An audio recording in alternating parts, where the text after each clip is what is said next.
So as I said, this meeting will be recorded and all the resources will be shared afterwards with all the attendees. You'll actually get an email from Christoph in the coming days once all of this has been posted and is ready for you. Please put your questions in the chat as we go along. We will try to address as many of them as we can before the end of the webinar. And just a reminder that at around 11 o'clock Eastern Daylight Time, after the 1 hour mark, we'll go into a fireside chat when we'll have an opportunity to really interact with each other. So for those of you who didn't already sign up for our Google form, we'll be posting it in the chat as well. By signing up on that Google form, you'll get notifications of future strategy roundtables. So I am very happy to be here with you today. My name is George Edwards. I'm the Chief Accreditation Officer at the New England Association of Schools and Colleges. The host for today's roundtable is Dr. Christoph Ott.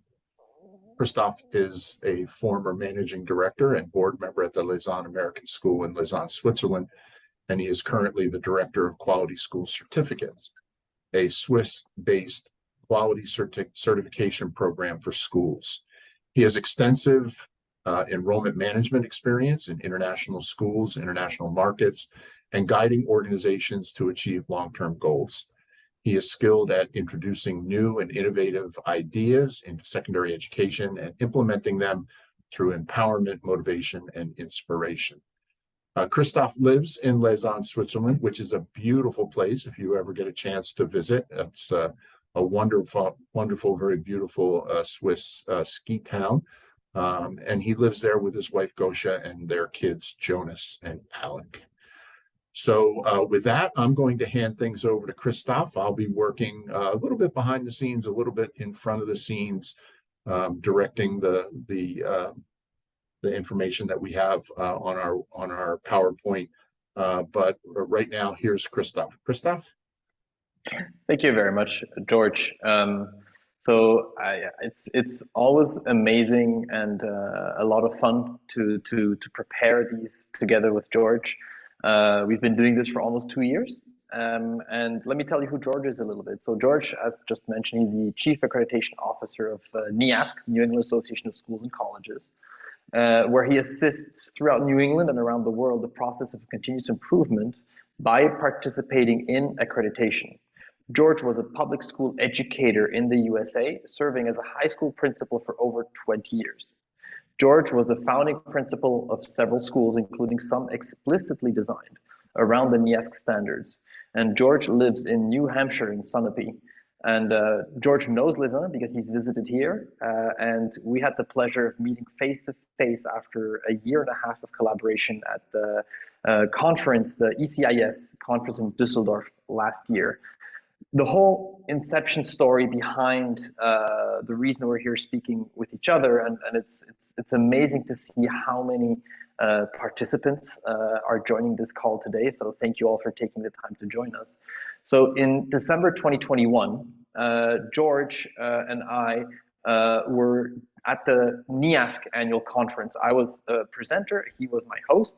I was presenting around strategic planning in times of crisis, which 2021 was still pretty massive COVID impacted. And we at LIS had gone through a whole strategic visioning process at that time. Also, I had been interviewing a lot of school leaders around the world, some of which are actually on this call today. So thanks all of you for joining again.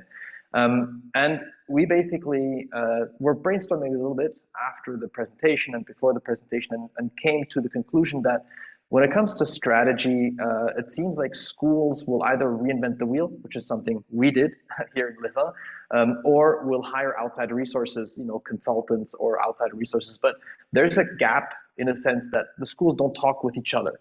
And so the goal of this roundtable from the start has been to help schools tackle challenging problems and share best practices. And the strategy or the format we've used has always been that of 3 panelists, 2 from education, 1 outside of education, based on the premise that good ideas should be accepted from wherever they come from. And so it's been a great ride so far. We must be on roundtable number 12, George, if I'm not mistaken. It seems like it's getting better every time we do it. So not to jinx it, but we're very excited to be here today. And I'd like to introduce our panelists. So our first panelist today is Porfirio REBELO. So Porfirio is a seasoned managing director with a remarkable career marked by excellence in board governance, business development, financial management. With a proven track record in P&L responsibility and a consistent history of achieving successful outcomes, Porfirio has made significant contributions to the organizations he has led. His leadership shines through his role as managing director at Genpact, where he successfully established and nurtured the company's presence in Portugal. His strategic acumen and business expertise have played pivotal roles in his career, which includes influential positions in companies such as Bosch, Majorel, and Avarto Bertelsmann. In addition to his professional achievements, Porfirio has invested in academic growth, completing his executive leadership program at Saïd Business School at the University of Oxford, earning a business management degree from the University of Lisbon.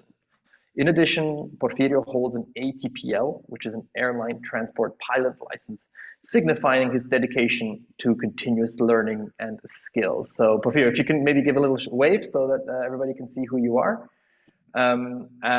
That being said, I'll carry on and introduce our next panelist, our next two panelists, and then Porfirio, I'll let you start talking about the content that you've prepared for us. So our second panelist is Lisa. Lisa LEAHEEY has taught English at North Providence High School in North Providence, Rhode Island for the entirety of her 24-year career. She hails from a family of teachers and has known since she was a child that she belonged into the classroom. A lifelong, voracious reader and movie buff, she spends every day sharing her passion for stories with her students, pushing them to open their minds to new perceptions of the world through books and film. Recently, a friend described Lisa by saying, she doesn't take vacations, she takes certifications. Lisa holds a Master's of Arts in English and a Master's of Education in Curriculum Design with a focus on technology integration. She is proud to represent her state as the 2023 Rhode Island Teacher of the Year. So Lisa, thank you so much for taking the time at what is a busy school day at the start of the school year for speaking with us. So our next panelist is Chris DEDE, and Chris is a Senior Research Fellow at the Harvard Graduate School of Education and was for 22 years its Timothy E. Worth Professor in Learning Technologies. His fields of scholarship includes emerging technologies, policy, and leadership. From 2001 to 2004, he was the chair of HGSE Department of Technology and Learning. In 2007, he was honored by Harvard University as an outstanding teacher, and in 2011, he was named a fellow of the American Educational Research Association. In 2020, Chris co-founded the Silver Lining for Learning Initiative. He is an advisor to the Alliance for the Future of Digital Learning, sponsored by the Mohammed bin Rashid Global Initiative, MBRGI. That's a handful of an acronym, sorry. Also, Chris is a co-principal investigator and associate director for research at the NSF-funded National Artificial Intelligence Institute in adult learning and online education. Chris, thank you also very, very much for being part of this panel today. So maybe to set the stage a little bit, we all were hit by ChatGPT when it came out, hit by storm, except for Porfirio, because he's been working with AI way longer than most of us, I'm assuming, except maybe for Chris. And kind of to set the stage for today, I actually asked ChatGPT for an introduction to this webinar. And basically it said 3 key takeaways, which is AI-powered education revolution, guardians of truth and authenticity, and strategic integration for future-ready education. It is remarkable how ChatGPT has influenced in a very, very, very short amount of time so many areas of society. And this for me was kind of a little bit of a joke, of a light way to introduce how these very large learning models, which is just one type of artificial intelligence, can serve us. If we look at the next slide, trying to also maybe open up your minds to various forms of AI, there's an account I follow on Instagram that started posting AI-generated images from Midjourney. And this image here is aged superheroes. So on the top left, you've got Thor. Underneath him, you've got Hulk. Superman is there too. Wonder Woman, Captain America, I believe, and Marvel Girl. I'm not sure about the woman on the top in the center there. These things are frightfully realistic and incredibly easy to generate. It doesn't mean it's rocket science to generate. It's very easy. It doesn't go without to reach that level of proficiency, but it shows with just a little bit of practice the kind of quality of images you can create. And now the last introduction slide before I hand it over to Porfirio is something that blew my mind completely when it was sent to me. So you know what? I will just let the video do its work and then let Porfirio take us on from there. I am not Morgan Freeman, and what you see is not real. Well, at least in contemporary terms, it is not. What if I were to tell you that I am not even a human being? Would you believe me? What is your perception of reality? Is it the ability to capture, process, and make sense of the information our senses receive?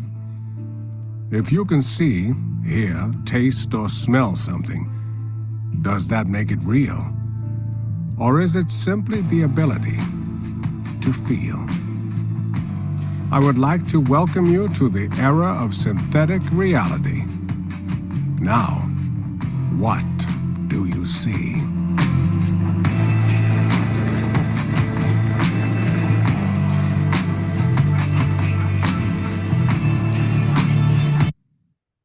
Terrifying, isn't it, how realistic it is?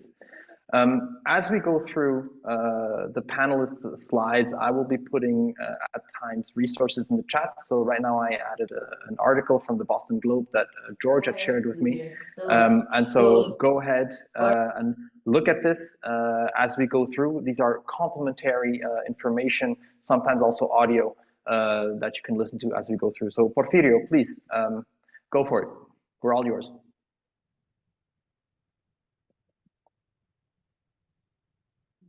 You're on mute. I'm sorry. Technology. Well, first and foremost, I want to thank you for inviting me to participate in this forum. I am humbled to be surrounded by such a brilliant minds, like I said before we started here, and very happy to be given this opportunity also to talk about AI. That is something very passionate for me. In the end, we have been working in AI since 2021 in ChatGPT 3. And that example that you are now giving of the deepfake is something very, very dramatic. And that actually, if we think about in scale, brings us a completely image of the world that is turned upside down, because we don't know what is real anymore and what is fake. And it's really scary if you think about it. And that's why it is so important to have gatekeepers and to have legacies in place that can actually control and have a setting for the impact that will have in careers, learning, and so on. So if you can move to the first slide, please. I'm going to start. I am not an educator, so start by saying that. And I know this forum is very much direct to that. But we do have a lot of learning processes within the company, and we are a company focusing data tech AI. I don't want to focus too much on the company, but this is a corporate presentation that I actually modified a little bit to interact with this panel. I would start by the basics. That is, what is the generative AI? When and how it evolved? Why does it exist, and what is the potential impact, and how we should approach it in the future, and connect it a little bit with the education. So if you can move for the next one. We have a limit of time. So generative AI, in a very concise manner and very explained, is an umbrella term that is a subset of artificial intelligence that uses patterns in data that creates or can create new content. And it can produce text, images, audio, synthetic data, and more. Even today, I heard in the radio interview of Brian May from Queen that was saying that in 2024, the human music creation will be an echo, because in the end, it's being surpassed at the speed of light or even faster by the creation that is being made by artificial intelligence. So it is very complicated to keep pace for us as humans, because in the end, we see that the humans are more and more disconnected from the learning, and they are more and more phased into, they go to social media to entertain themselves and not to learn. But on the other hand, the machines are actually learning and trying to progress. So the process of learning is called training, and this is the same for humans. And the fact is that in a model of generative AI, what exists is a machine learning that receives inputs and that generates outputs. Those outputs can be accessed when prompt. So I'm sure that everyone heard that now one of the future careers will be prompt engineers, someone that asks the right questions to the machine to obtain the best possible answers for development. And that is something that in the future people have a lot of concern about, the type of works that are going to cease to exist. But in the end, there will be other types of work that are going to be created with this generative AI. So the capabilities of generative AI are exponential and are developing every day. If we take a look at the good example that is the ChatGPT, George, if you can move to the next one, please. We see that there is an evolution, and that AI, the artificial intelligence, has been evolving since 1950. So this was the first model of AI, that was the Samuel checkers player. And from there has been a constant evolution, and the time frame has been shorter and shorter, which means that the technology also has been evolving in an exponential way, like I said before, because in the end, the timing for evolution has become shorter, and the impact of that evolution has also become much deeper and at scale. So if we go from the 1950 to 2018, what we are saying is that in 1950 to 1990 was 40 years. But if you look at the last period, we are talking from 2014 to 2018. It's a gap of 4 years. What we are expecting is that in the next 2 years, a little bit of what Brian May was saying can actually happen. And we don't need artists anymore to create music, because AI will be able and have the capabilities to actually develop and create content on their own. And when we talk about content, we talk about all type of content. We are not only talking, because the ChatGPT is already surpassed. We have already ChatGPT 3.5 and 4, and there are already some other platforms. The fact is that today, when we started ChatGPT in 2021, what worked well was the long text and the imagery in 2D. But now, as we could see also by that example that Christoph kindly shared, the deepfakes are already so evolved that we cannot differentiate from reality. And in 2021, that was not the reality. We could actually look at the deepfakes, but you could perceive that it was not real. Nowadays, in just a short period of time of 2 years, you can no more understand what is real and what is not real. But the biggest concern, if you can move to the next one, George, please, is that these capabilities are, like I said, an umbrella, and they can be used to extract, classify, summarize, generate, search, and translate information.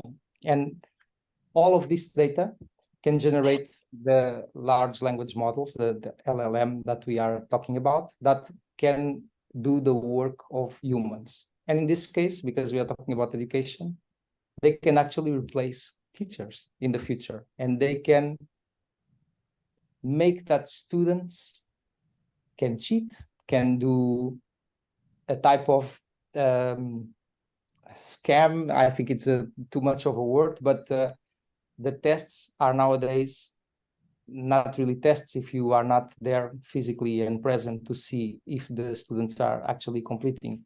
So what AI is generating now is that the entire educational model that exists and has been completely unchanged for so many years, because in the end we have the teacher that is in the classroom giving the classes. Will have to change. So fundamentally, the model of teaching and learning will have to change because of this. So we are actually in a singularity moment that, for education at least, that will require a new approach for learning. Because if you can move to the next one, please, George. There is an impact that comes from the development of generative AI. So between the estimation, and this is something that has been studying and came to from different initiatives, some of 10 to 30% of technical automation is expected in the next couple of years. The software development cycles can become twice as faster. ChatGPT, we had a client today that showed us an article that, if I'm not mistaken, published on Forbes, that they did a test with 3 different AIs, and they asked her to run an IT company.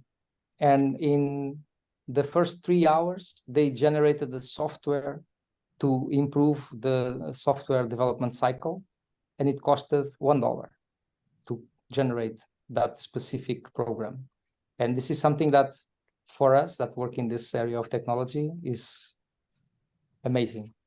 So there is also a big impact on collaboration and decision making, because in the end, we believe, at least this is, we believe that AI is not going to replace fully the person, but the persons that will keep their jobs and that will continue to thrive and evolve will be the people that are able to actually utilize the platforms and know how to work with them and ask the right questions and use it in the right way.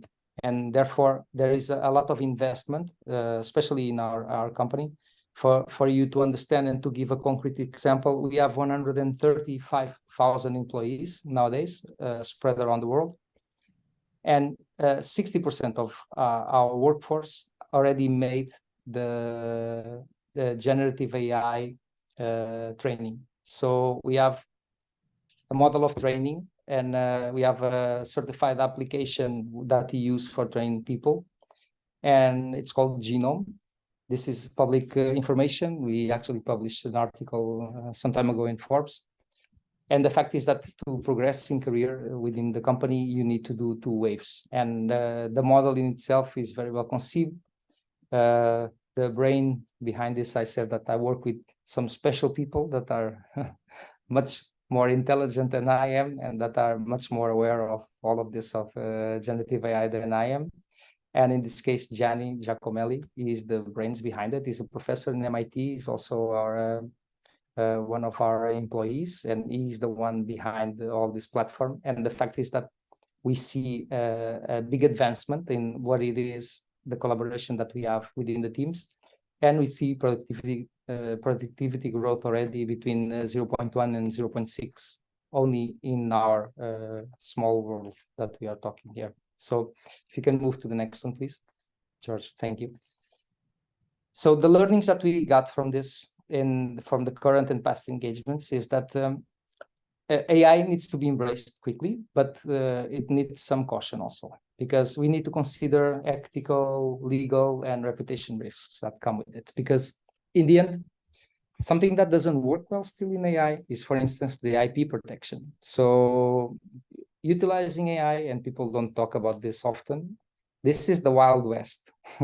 So there was a data breach some time ago, and many companies, insurance companies, especially in the States, were affected, in Europe also, because they were using an FTP, a safe protocol to drop files, and some data end up in the dark web. And people are talking that had something to do also with AI, and someone had an AI behind it, and it was able to explore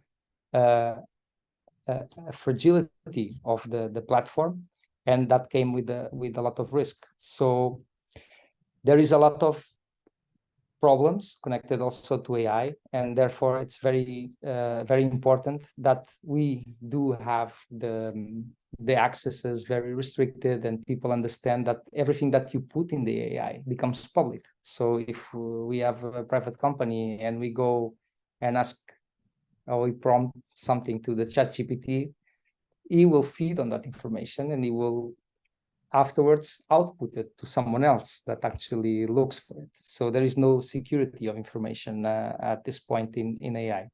So the idea is, if you want to transform this, being or in a university or in a school or even in a company, it is good to first establish a center of excellence. So you can democratize the ideas, but you limit the production to a closed environment so that you don't have those leakages.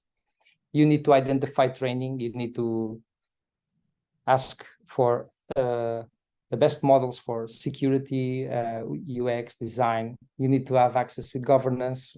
So the same way that companies usually already have those concerns, but in some cases we see some things that are not up to standard, and that can generate a lot of impact.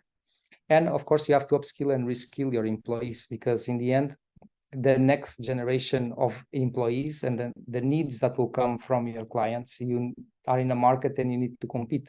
So you can do a lot of experiences. You can do digital sparring with the Gen AI, but you do need to be careful with how you interact with AI, especially if it's not within a secure environment. If you can move, please, George, to the next one.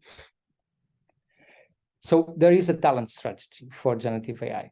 So in data security and governance, you need to have guardrails to secure the data. You need to have a faster incubation so that you can be cognizant of the methods to integrate the technology and have an IT system that is effective, that can actually provide scale and at the same time security.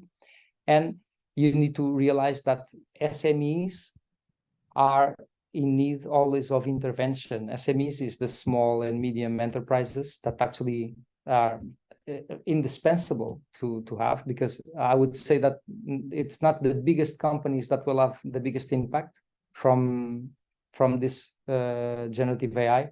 I would say that the small and medium business are the ones that actually are going to have the biggest, I would say, profit on utilizing this type of technology. And of course, trying to embrace all this implementation, leveraging change management practices and embracing agile methodologies is fundamental, so that you can have a speedy rollout and do it in a very timely manner. If you can move to the next one, because I know that we are short on time. I would talk a little bit about data security and the models, and there are always identified risks and mitigation plans.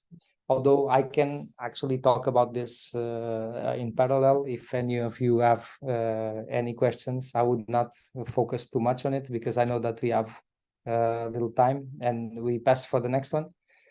Because the next one, in the end, is the step-by-step implementation. And the idea, if you need to have it in an education system and with an enterprise-grade solution, the idea would be to first engage. So generative AI will be able to engage learners in one-to-one in the future. So I was talking about the role of the professor, and in this case, AI will be able to identify gaps as a coach and establish learning plans and interests.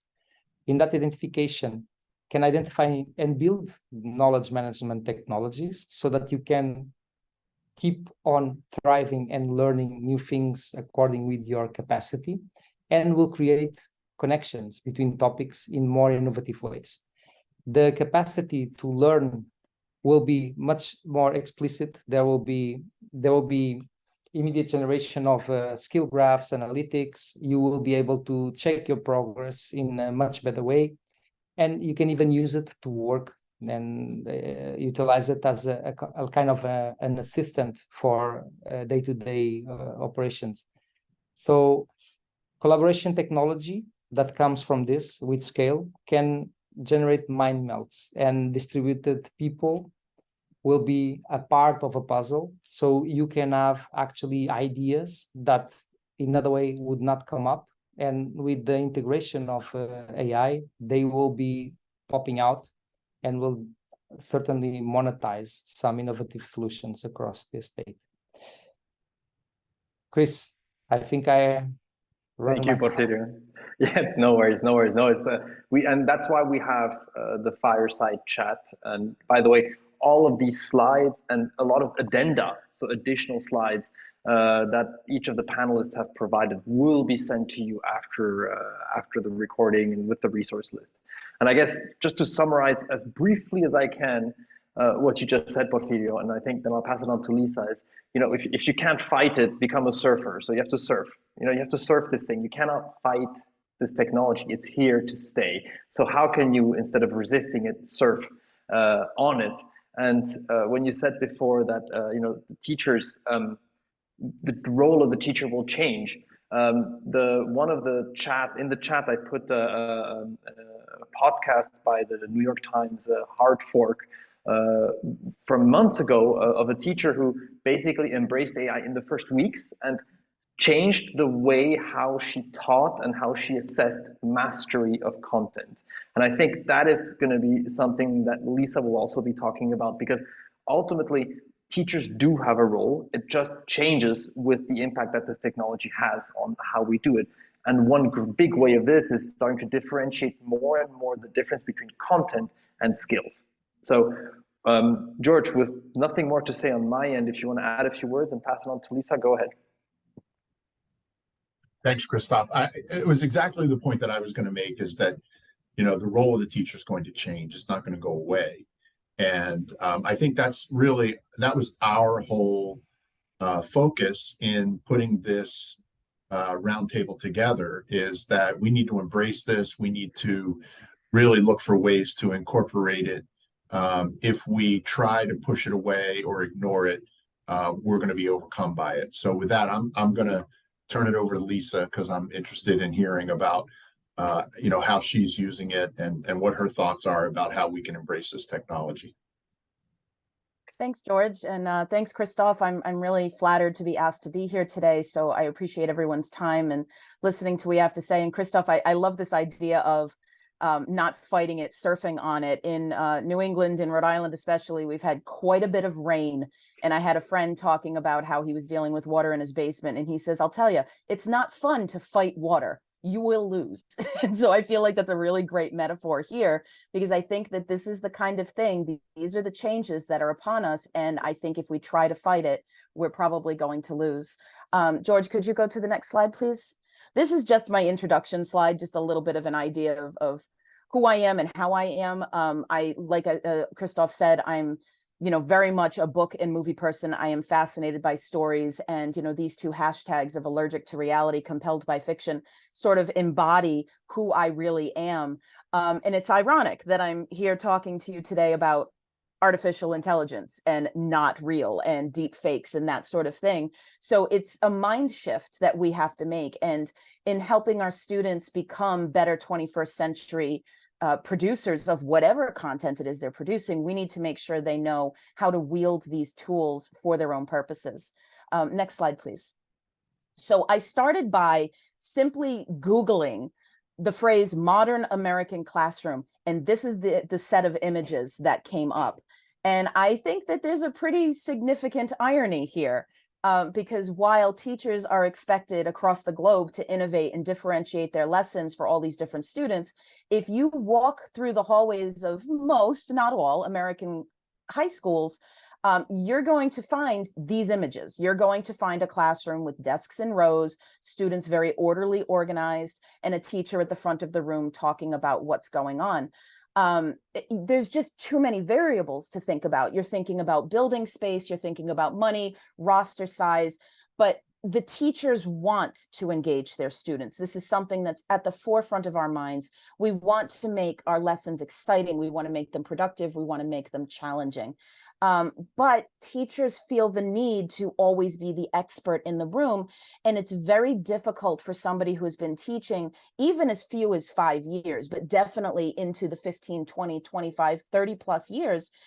People are unsure of new technologies and new pedagogies. And it seems that every 3 or 4 years, there's something that comes along and it sounds like stuff that we've done before, or it's a passing fad. And, you know, these things can be easily dismissed. And I think that we are, as has been mentioned earlier, at the crux of something really significant and really important, and we can't dismiss it. You know, we want our students to try and to, you know, learn with abandon, but we ourselves are afraid to fail forward, and that's going to really impact our ability to work with our students. If you could move to the next slide, please. So if you were to look up, you know, AI in the classroom, these are the kinds of headlines that you're seeing. Most of these ideas are focused on how do we control it. It's not how do we use it, how do we embrace it. Ask most general teachers about AI and ChatGPT, and they're going to say, nope, kids are going to cheat. How do we get around kids are going to be cheating? We have to combat the fact that kids are going to take shortcuts, and that's what they're going to do. And a lot of that is what you're seeing in these sample headlines. Only one of these headlines says, here's a way to transform your classroom with AI. And I think what we really need to start doing is breaking our fear and diving in to surf the way Christoph has said. Next slide, please. This is from Holly Clark's book, The AI Infused Classroom. And she's somebody that I've been learning from over the summer, in addition to a couple of other educator rock stars that are out there.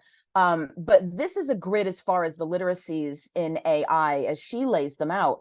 And I think if we're lucky, we're still at the top. In fact, I would argue that teachers know of AI, but they don't know it. And most of us certainly don't understand it. What's going to help us is the fact that neither do the students understand it. I had 3 students or 3 papers get submitted to me in the spring that were generated by ChatGPT. And there was, you know, a bit of a conversation of, well, how do you know? What do we do? You may have seen the article about the student from Princeton who used part of his winter break. That's my favorite thing, that he used part of it, not all of it, part of it, to put together an engine that would help you suss out whether something was AI generated. There's things that ChatGPT is learning far faster than we can fathom. And so what we need to do is struggle with our students. I'm no expert. I'm somebody who every 5 years finds a new crusade, something new to do in my classroom. And I dismissed AI. When ChatGPT hit and everybody in education was talking about it, I thought it was just going to be a passing fad.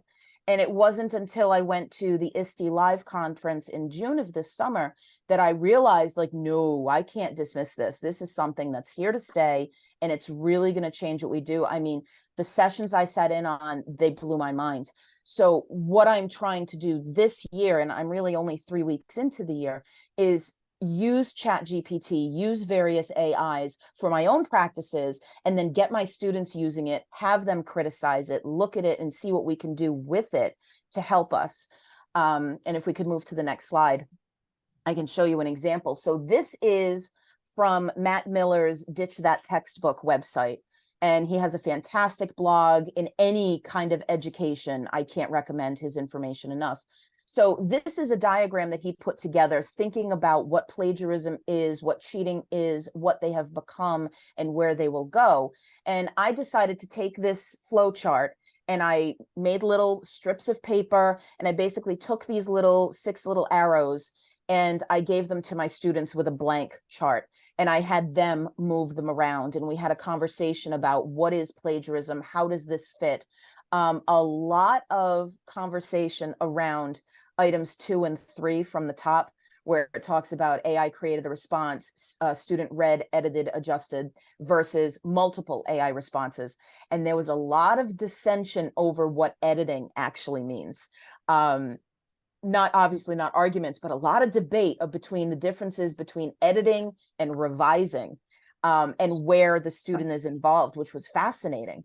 I also polled all of my students, how many of them have played with it at all, ChatGPT, how many of them have completed schoolwork and handed it in with ChatGPT. Half of my students said, it never even occurred to me. And this is in 3 classes of approximately 25 students each. Half of them said it never even occurred to me.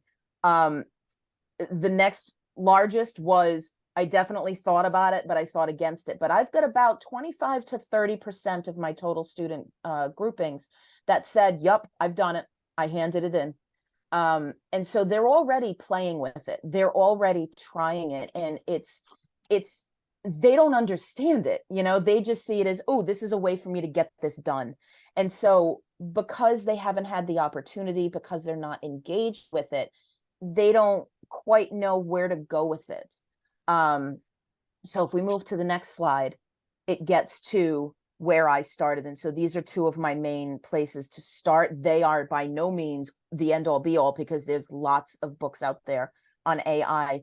But Holly Clark has written the AI Infused Classroom, puts together a number of different writing tasks, examples of how to use GPT. Matt Miller is doing the same thing on Ditch That Textbook.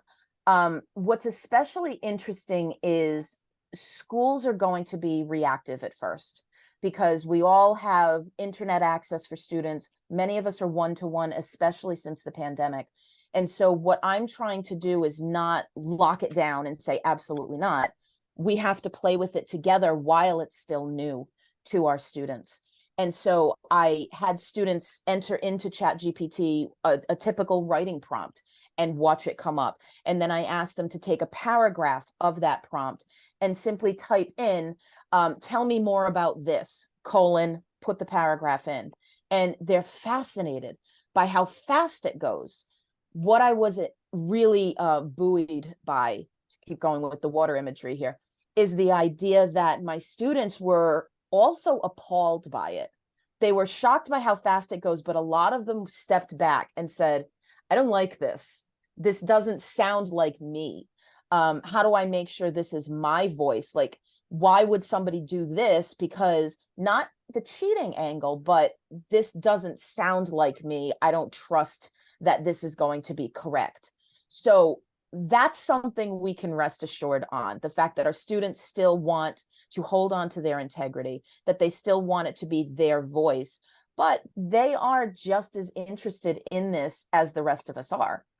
So if you go to the next slide, George, these are, so this slide and the next one are 15 ways that Holly Clark has suggested we can shift writing instruction. I have taken paragraphs from old recommendations and put them into ChatGPT and said, shorten this paragraph, and it cuts it down to the word count, which is exceptionally helpful for students who are writing word maximum essays, college essays, supplemental responses for college. It helps them cut all of that down. The other thing that you can find are various AI infused slide decks that are out there. So there's a website called Curipod, which I know has just been dropped into the chat, that you can ask it for whatever topic, whatever book, whatever you're focusing on, and it will generate slides for you immediately. So if we were to think about when we first started teaching, when I first started teaching, we were told not even to give our emails out to students. But I was generating all of my ideas by myself. I would sit, I would type quizzes, worksheets, whatever. Now I can go onto Google, I can go to sites like Teachers Pay Teachers, I can look on Twitter and X and Blue Sky and find things that other people have done. Is that cheating? Does that mean that I, as a teacher, am not doing my job? No, it means I'm using my resources. That's the idea here. There's also an extension you can use in Google Slides called slidesai.io. And there are a number of different things out there that will help us work smarter, not harder. And the more that we play with GPT with our students, regardless of what subject area you teach, the more we can understand and the more they can be involved in helping develop our policies, which helps them as far as ownership goes, student voice goes, and it's going to motivate them to be more involved in their learning. So thank you very much for your time. I appreciate you being here today. Wow, yeah, it's first of all, thank you to all of you who've been posting in the chat. So Jamie posted a really interesting resource. Laura, your question is to the point. There's a huge debate right now around intellectual property that Porfirio mentioned briefly. You know, who owns what once it gets spit out, and then who owns what once you've entered stuff into it. So it's like it's like a closed loop circle kind of thing. So I think I'd like to keep those questions for debate at the fireside chat section. But I think the thing I want to leave you with is something that Porfirio mentioned. It's something that the Hard Fork podcast mentioned too, is using AI, and Lisa, you said it too, is using AI as a personalized coach for you as a teacher or for your students to get feedback.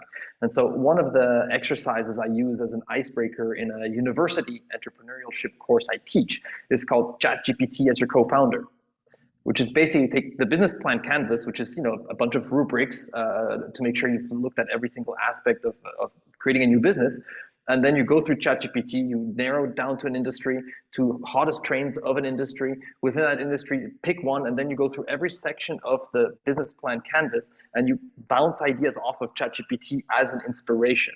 And that is where we, I believe, as educators, as you know, the adults in the room trying to teach kids how to handle this technology, but figuring it out together, have to remind them that ChatGPT or those AI models are not here to replace thinking. They are accelerators. They are productivity tools, and tools remain tools. A hammer can be used to hammer a nail, can be used to smash somebody's head in. The tool is a tool, and that's what it is. And we should never be fooled by the fact that the tool is so powerful that it will replace thinking. But that being said, I would love to hear what Chris has to say, because he's going to continue blowing our minds on the subject, which is very, very, very polarizing in education right now. And Chris has extensively done research and publications in that space. So Chris, please go ahead. And Christoph, I just want to say that we may go over our 1 hour timeline because we want to give Chris time to be able to share everything that he's prepared for us. So if people just hang in there, we may go over a little bit, and then we'll start the fireside chat after that. So Chris, it's all yours. Yeah, and I'll try to be succinct. So I've been studying AI for more than half a century. And when I was a graduate student in 1970, I read the first article on AI in education, which confidently predicted that by the end of the 70s, we would no longer need teachers. And I have lived through 9 hype cycles for AI since then. About every 5 years, there's a hype cycle, and the optimists say we're going to have digital deities, and the pessimists say Skynet has arrived and the Terminators are going to wipe us out. And so I've developed a healthy skepticism about both ends of that continuum, and take a balanced view that says every hype cycle there are gains, but the gains are never as dramatic as the gee whiz folks think, and they're never as dire as the pessimists think. Next slide. Next slide. So the important thing to remember about learning is that learning, the destination is the journey itself. So we ask for an essay or a musical composition or a design or some other kind of artifact, but that's a proxy for taking the journey that led you to be able to produce that artifact. And the artifact itself is relatively meaningless. It's the process and the skills that you had to learn in order to get there. And so the big risk of generative AI is that it shortcuts the journey. And I'll give an example with using search engines. Search engines are based on AI, conventional search engines, that looks at what prior people who've asked the same question found useful, basically. And so it's using human opinion of quality to shape its recommendations. And that's why the recommendations are a little bit of this and a little bit of that, and you always have to filter them because the machine doesn't understand anything about what it's being asked, but it is good at accumulating patterns that it finds in how human beings are treating this information. Or if I want to do a really sophisticated search, I can go to one of the reference librarians at Harvard, who are wonderful, who think up ways, databases to look in and prompts that I would never think of, and come up with really sophisticated search because they're human beings that have a model of what I'm trying to ask. Generative AI just says, here's what you wanted to know. It's a complete short circuit of the thinking process. And unfortunately, there are reasons to be skeptical about that short circuit. So my first advice, whenever you're thinking about a situation, and I'm now not talking about the workplace here, because there may many times in the workplace that you're not trying to learn something, you're just trying to get something done. But if you're trying to learn something or you're trying to get better at something, you don't want anyone or anything to do your thinking for you. Next slide. So why are people, including myself, excited about generative AI? Since the beginning of AI, people have been trying to solve the natural language processing problem, where when we talk to one another, we have all sorts of ways of talking that are actually quite difficult to interpret. We use idioms, there's implicit and tacit understandings that are part of the conversation. People can mix different languages together. And so every generation of AI has faltered on being able to make sense in interacting with someone in natural language, where what the person is trying to convey is appropriately responded to by the AI.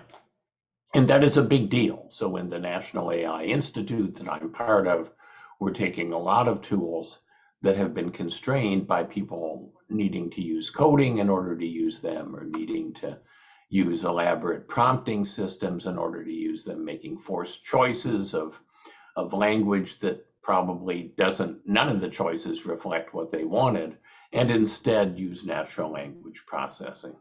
And one of the examples that's in the auxiliary slides is a professor of French at Harvard University has developed chatbots in collaboration with a VR company, and students can go into kind of a simulated context and culture for learning French and interact with the chatbots in multiple languages.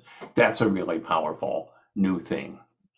But, and this is a big but, anything that can understand a language is subject to something called the ELIZA effect. And the ELIZA effect goes all the way back again to when I was a graduate student in the 60s. Joseph Weizenbaum was a professor at MIT who was a language and AI expert at that time, and he wrote a little program called ELIZA that was really just a bag of tricks with language manipulation. And it mimicked a Rogerian psychotherapist, which is a kind of low-hanging fruit, because Carl Rogers believed that the psychotherapist should reflect back to the patient what they're saying. So you'd say to the ELIZA, I had a really tough day today. And ELIZA would say, I hear you saying you had a difficult time. You'd say, my boss is really a creep. And ELIZA would say, I understand that your boss is troubling you. And every once in a while, ELIZA would say something like, how do you feel about your mother? You know, to kind of convey the therapeutic sense. And what horrified Weizenbaum is that people would spend hours and hours and hours talking to ELIZA and thinking that they were getting valid therapeutic advice, when it was really not understanding a single word that was said to it and was just a bag of language tricks. We're wired neurologically to assume that something that uses language is understanding language and is intelligent.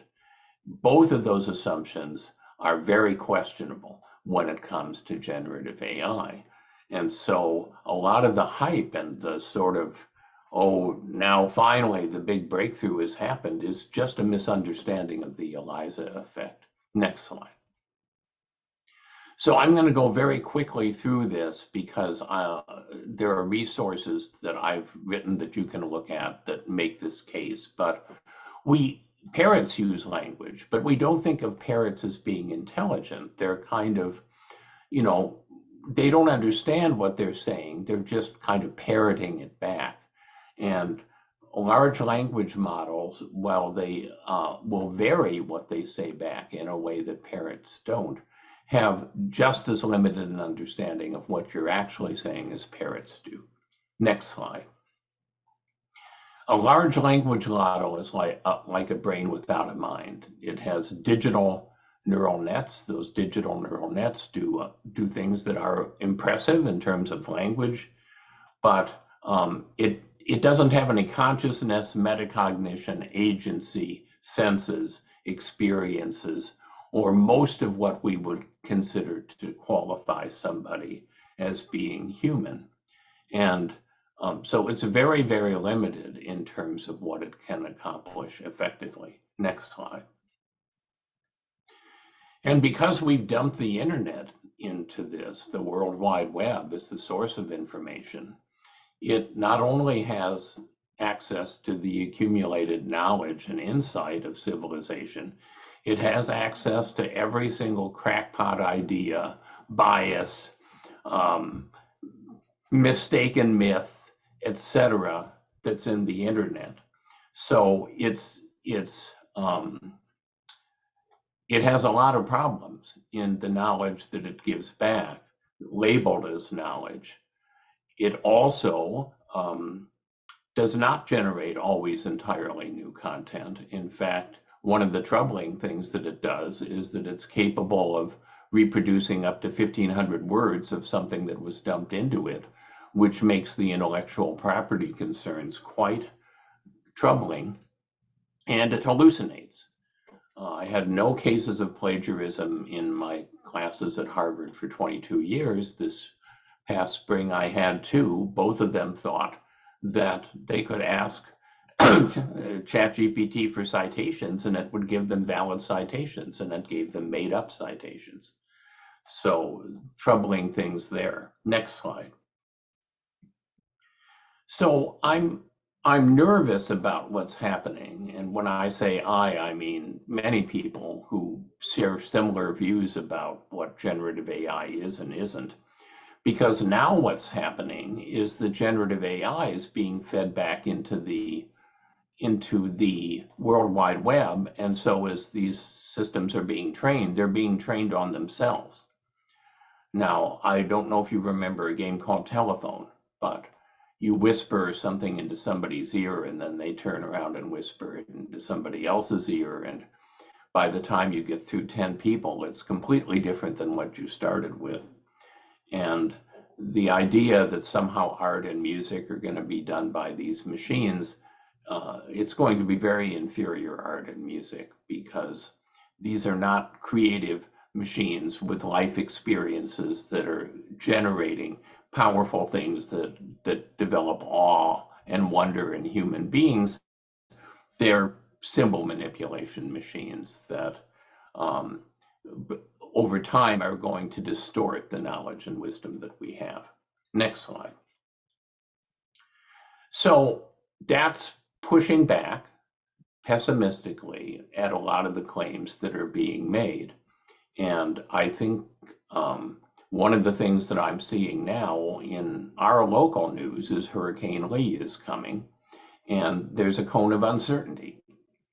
And so the cone of uncertainty gradually narrows, but right now it's a pretty big cone of uncertainty. And so we're not sure exactly where Lee is going to end up or how much grief it's going to cause us. There's a cone of uncertainty surrounding generative AI and the kinds of things that I've said and the kinds of things that others are saying. And that cone of uncertainty is larger than the media would have you believe. And it's more pessimistic from the experts than the media would have you believe. So I would be cautious about doing some of the things and believing some of the things that you hear about this. So then why am I a co-director of a National AI Institute if I'm so skeptical about it? Well, the large language models, the breakthrough in natural language processing is a big deal.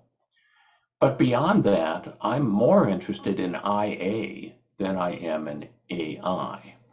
And IA is intelligence augmentation. It's what happens when a human being and an AI work together and each does what it does well.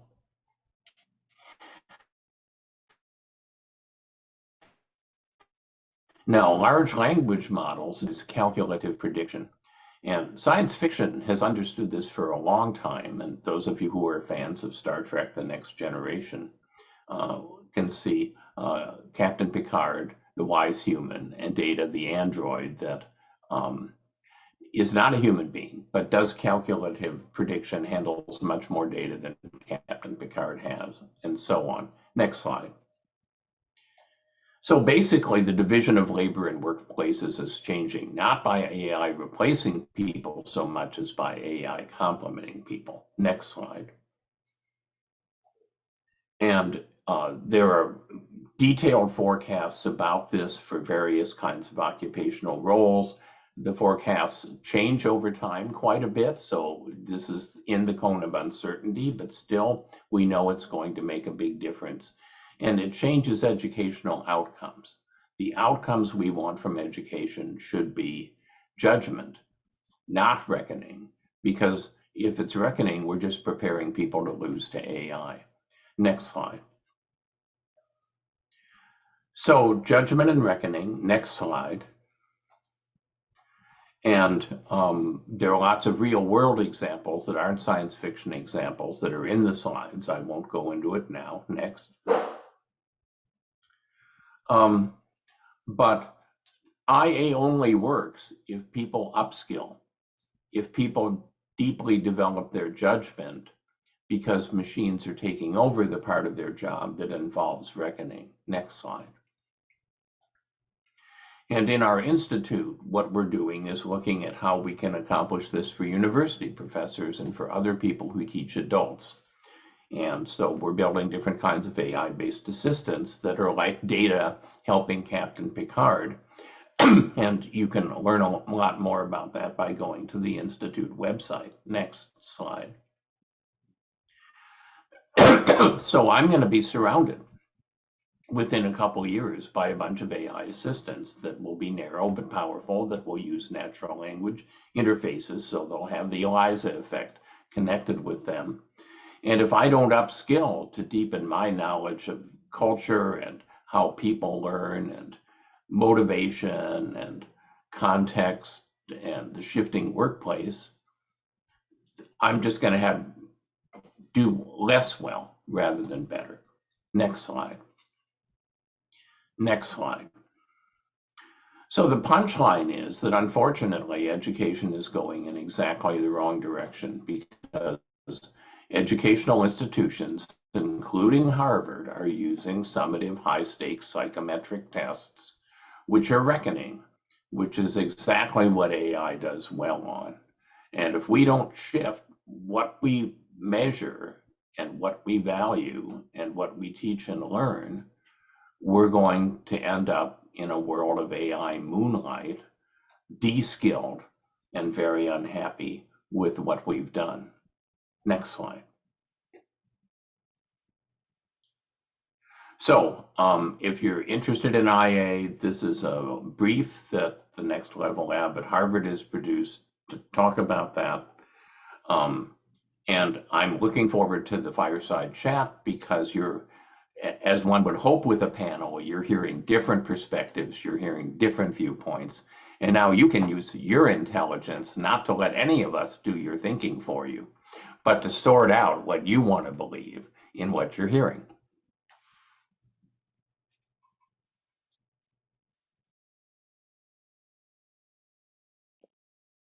Okay, so Chris, are there any more slides? Because we still have a few left in the deck, or we just now take it into the conversation. I'm going to stop at this point, because okay. I want to make sure we have enough time for a really good discussion. So Chris had warned us, by the way, dear participants and panelists, that 15 minutes is going to be awfully short to convey some of the messages he wants to bring. So I can only echo what you had warned us about. But the good news is that the slide deck that Chris has provided us with is extensive. It is like I think 50 slide deck of a bunch of presentations put together all on that topic.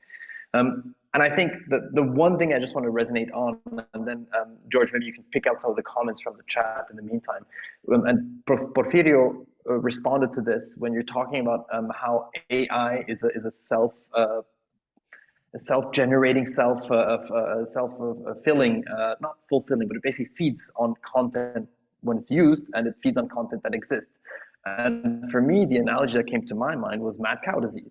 And I don't know if you realize what happened at that time, but mad cow disease had a lot to do with prions, which means that they would use crunched bones. And I worked in a meat factory for a while in my engineering degree, and so I saw this. So they would basically, like, slaughterhouses. They would reuse as much of the animals they could. So they would grind the meat and feed it back to the animals, which eventually bred substantial issues. This is like genetic inbreeding, as we know, on a human level. And that was a major part of mad cow disease. And that is exactly what you described of what AI is doing. So even more important to stay alert and to really understand that difference between reckoning and judgment. So that differentiation for me is the key of everything at the end of the day. So thank you for bringing that to the table. And Christoph, I'm just going to kind of wrap up what we're doing now, and then we can transition into the fireside chat. But before we make that transition, I would just like to thank our panelists. Really fascinating conversation. Your perspectives are really thought-provoking, and I really greatly appreciate what you've shared with us today. So let me get back to, on behalf of Christoph, myself, I hope that you've enjoyed the presentation today. And we are going to have our next, we're going to have our next roundtable on the 16th of November. And at that time, we are going to be looking at student agency. So we hope that you will all be able to join us then. So why don't we transition to the fireside chat? And the one question that I think came up during our conversation, and I'm going to stop sharing here for a moment. The one question that came up during our conversation was about protecting personal intellectual property. And I'm just wondering, if we can explore that a little bit and talk a little bit about how we can do that. And Laura came up with a good question in the chat, and that was about protecting our students from data mining and profiling that may result from using AI.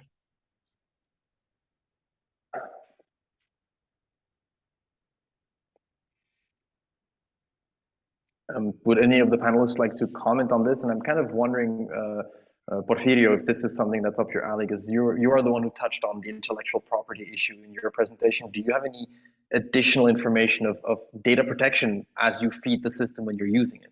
Do you have any experience or any comments on that, maybe? Or Chris, I don't know. Any panelist, I guess. Well, I think it's a very tricky question, because in the end, this is something that there is an attempt of legislation about AI in Europe. We are very good in Europe legislating, not so good in inventing, but legislating we are kind of the best. But I feel that can have two risks. That is, on one hand, legislating in this phase where we are in an experimental phase of development can actually limit the development in such a way that can be harmful for the technology. And on the other hand, the second one is that we will make a lot of mistakes, because there will be blockages, bottlenecks on things that we actually should not block, because we don't have enough information to pass that judgment. So I am aware that there are some efforts to, you have two sides. You have people that want to pragmatically open the AI development, and you have the other side that doesn't want to have not even the conversation of the development. I think that the best way is in the middle, as always.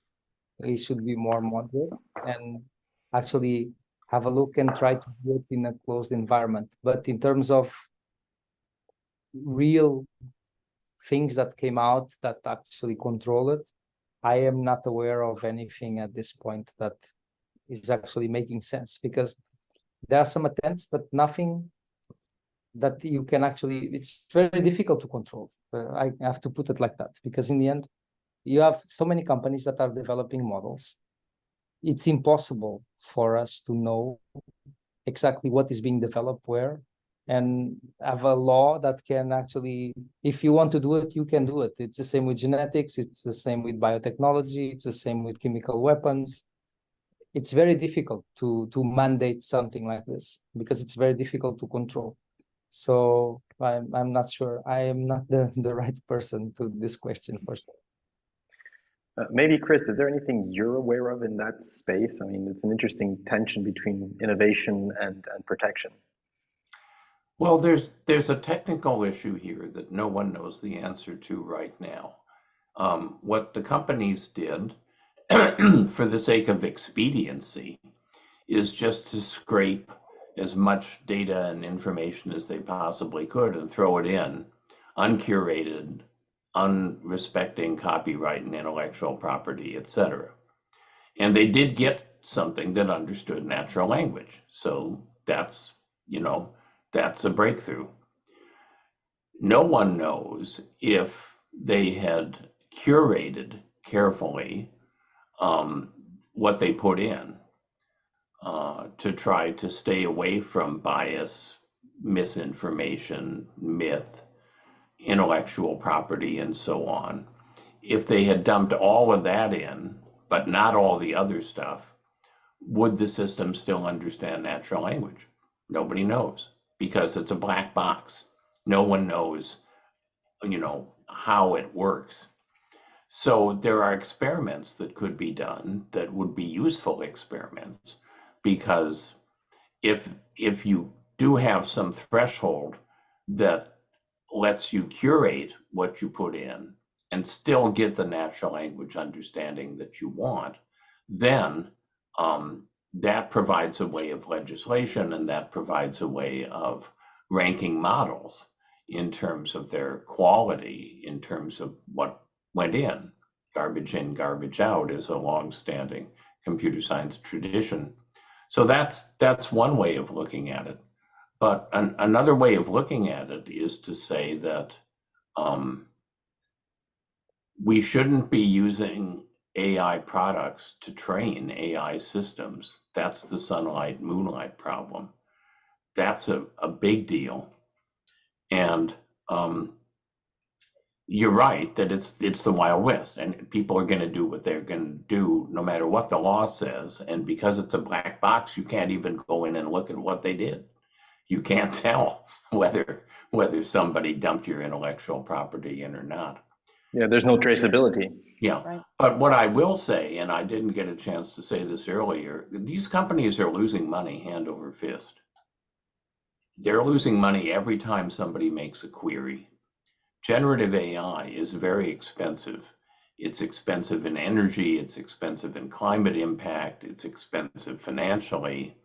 And so some of the gloom and doom, let's slow down, give us billions of dollars to see how dangerous this is just the companies trying to stay in business. It's not so much about, how dangerous it is.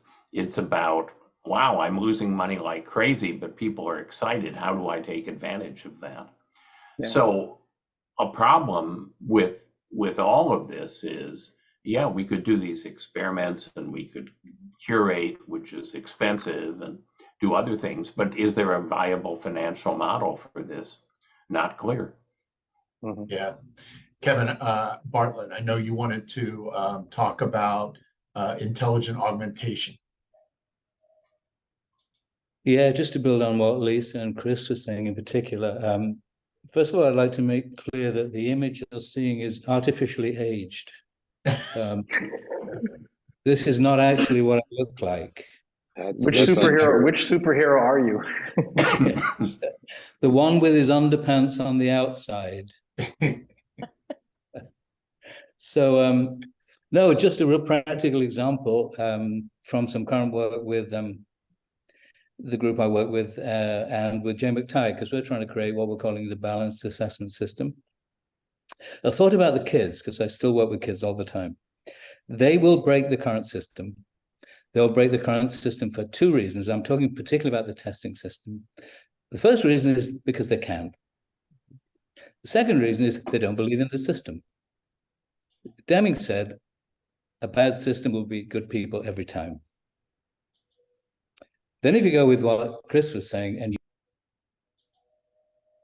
Oh, you went on mute.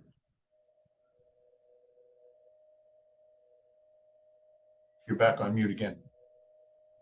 To move towards transfer goals that are clear, graduating goals. We have something we call the portrait of a learner. Spiraling performance assessment tasks that really require kids in person, in a classroom, to provide evidence of their own learning. Something I learned from Alexis Wiggins. Revision-based assessment, the kid given the opportunity to have multiple revisions to produce something that's really good, that they actually care about and take pride in.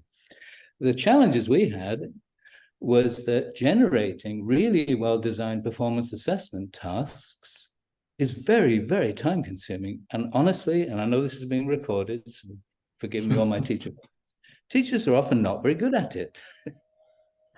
But Jay McTighe is super bright, knows how to put the right prompts in, was able to generate really high-quality performance assessment tasks in a very short space of time, which allow teachers then to focus their judgment on how well those kids actually do that in authentic real-world classroom settings. It's pretty difficult to cheat. I'm not bothered about cheating, all power to the kids in a way, but it's pretty difficult to fool anybody if you actually have to present your learning in a team in front of the rest of the class and you've worked out the criteria together. So I'm very excited to see AI breaking the old system and IA producing systems where teachers can focus on what they're actually good at and not what they're terrible at. If we can take 20% of the grunt work out of teachers' time, they can begin to really model what they want to do, which is work with kids on their actual learning. So I just want to applaud what's been said, and that's just a practical example. As we develop new systems, it looks as if it will accelerate our work towards quality assessments. So. Yeah, it kind of goes back to what Chris was saying about, a suite of tools that can be used by teachers. That's the promise maybe that we hold out for AI. So Other Lisa, thoughts? I saw you nodding a lot, Lisa, on what Kevin was saying. Why don't you give us a few stream of consciousness comments as they come to you? Are you sure you want to open that door, Christoph? Well, we have a limited amount of time, so that's why I said. All right, so I'm an okay, English teacher. I'm a bit verbose. So yeah, no, I'm absolutely with Kevin on all of this. One of my other crusades has been breaking down my own grading system and that traditional idea of this is what an A looks like, and how to get students out of that. In fact, that was a conversation I had not 2 hours ago with my students. And some of them are really struggling with it as an idea. We are so stuck in what we've always done that we need something to really flip the table on us and make us have to start over, because we're in these buildings that have a set room space. We have a set budget. We have a set number of teachers, and we have more kids coming in than we're used to. And I mean, I think that this idea of we don't know what's coming up next energizes me. And I'm the kind of person where when I don't know what's happening, I start digging in and I want to know more. I ask questions. I'm trying to push for my students to also do that. And to kind of backtrack a little bit into the question about security and putting information in, we are all as adults facing students who have grown up with all of this and don't think anything of putting their information on the internet. makes me worry. And also I have to be a realist about it. We're worried about them putting information in. Chances are they already have, but they did it on a different social media app. The conversation has to be, what do we as human beings teach these younger human beings to do with their information and how to be smart about technology? That's why I think teachers are never going to be replaced, because the only thing this can do is regurgitate information. And while I may not need to teach my students how to spell a word anymore, I do have to teach them which words are the best one to use for their opinion, for their purposes. They can look up any word in a thesaurus, but how do they know which one is the right one? That's why I'm still here, and that's why I will continue to be here through the rest of my career. This kind of idea is just fascinating to me, that, yeah, this can help edit, but these alternative assessments, these authentic assessments that push kids out of their comfort zones, we need to break down the systems in the schools. You know, I only have a 50-minute class period. It's very hard to do that kind of thing. And so I think if we're trying to combat AI or all of these new things, I think in order to really embrace them and stop using energy to resist, we need to make sure that we look at the old ways of doing things and really start rebuilding. And I think I'm going to ramble too far. So somebody. No, but Lisa, you just said something like, you only have a 50-minute class period to teach, but want to bring so much more to the table, to the minds of the students you're teaching. And we have exactly the same issue here. This is such a hot topic, and so crucial that we dig deeper into it. I will be sharing the email addresses of the panelists in case you want to reach out to them individually afterwards, obviously. We have another 5 minutes left. I just wanted to echo what you just said, Lisa, and what Steve from WAB, and Steve, it must be awfully late in your neck of the woods, so thank you for sticking with us, but he said exactly the same thing as you were saying it. It's like culture of, like into a culture of thinking, authentic assessment, learning worth pursuing. Our previous roundtable included Susie Bell from the Mastery Transcript Consortium, which is all about demonstration of mastery. And ultimately, I think everything is pointing towards what you just said, Kevin, because we're very aligned on this. It's like, this system is being torn apart under our feet as we're speaking. We just have to be ready to embrace what's new or help creating that newness. And I think on that space, without wanting to without putting anybody on the spot, but I know there's one person right here called Tim Carr who is exactly in that space with what he's doing in Avenues. And I don't know if you'd like to have a question or a comment on your end. And if you don't, I apologize for putting you on the spot, Tim. No, I'd be happy to. We're trying to make sense of AI too at Avenues, and we saw this coming, sort of welcomed the disruption that AI was going to be, and sort of said, okay, how can we wrap our arms around it and make it a tool that's useful to our students and their learning? It's not going to be disrupting our system because we don't have tests, we don't have high stakes assessments like that. It's more sort of the authentic sort that Kevin Bartlett was talking about. So at the same time, this is a really powerful tool that we want to use, and so we set up a bot that is a research engine that is tied to ChatGPT, that is a tool that our students can use in their research, and we're finding there's some really good results there, and we can sort of monitor the student usage and help guide them along the way, because they're going to use it no matter what, and we need to provide them some guidance as to how to best leverage that powerful tool, but still focus on the things that matter. Things that matter is the key word right there, and I think that is something where the educational system as it is right now at times might have lost its true north. And I think with the changes at stake and and obviously the pandemic and the use of technology and how that changed the game there, and AI, and that combo there is really forcing us to rethink about what is exactly our role as educators. What is it that we need to convey? And I think all of the panelists have said it in one form or another. It's the thinking part that cannot be replicated. It's the critical thinking. It's those 4 C's that are the ones that we really need to help teach. Now the question is how, and that is something we're all on the same journey trying to explore how this could look like.